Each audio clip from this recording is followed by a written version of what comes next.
তারপর কীর্তন শুনবেন।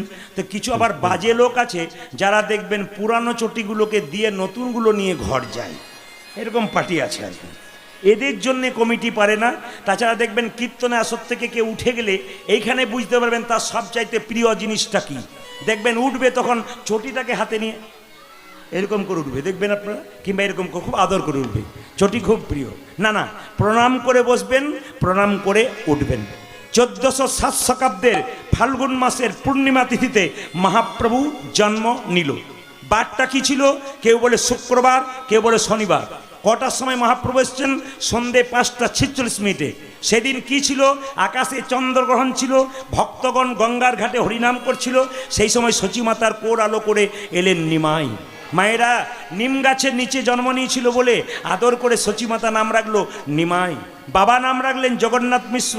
ওরে আমার ছেলের নাম রাখলাম বিশ্বম্ভর।